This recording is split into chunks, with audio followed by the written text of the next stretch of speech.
Hey guys, now over the years we've had quite a few hacks to blockchains or even apps or dexes on blockchains in the past. For example, Solana, most recently Sui. Now, Sui came to a resolution, as other blockchains have in the past, right? There was a consensus vote, validators came together to resolve the exploit. Then there's a big debate. Well, does this mean that it's centralized or is it still decentralized? Well, the Sui example could be termed as decentralized by execution because it did require a validator vote. The problem is that this in turn could result in bad behavior in the future should different nodes want to collude.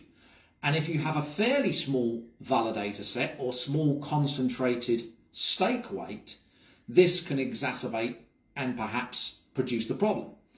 But the question then becomes, is there actually a sweet spot to decentralization? Is too much decentralization perhaps a little bit inefficient? Because in Sui's case, with about 100 or so validators, they could quickly come to an agreement to resolve the exploit. Now, if they had 120,000 validators, right, with all independent, spread geographically, although that sounds fantastic and all nicely decentralized, they may not be able to come to a swift agreement through consensus. So is there a sweet spot in decentralization where clearly one node is extremely centralized and 120,000 is extremely decentralized?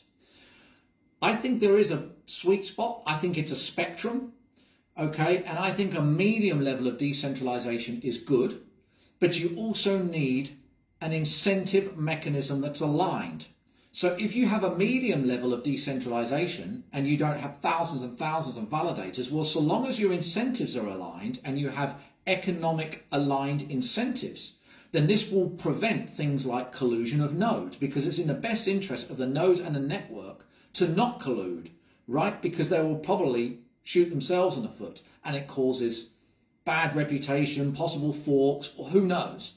So I do think there is a sweet spot to decentralization where if it's too large, you can't come to an agreement if there's an exploit or a problem. But if it's too small, then you get collusion. So you sort of want a sweet spot in the middle. Now, I allude to some of these issues and discuss quite a few issues like this in my book. It's called The Essential Guide to Blockchain Platforms and it's on Amazon. Cheers, guys.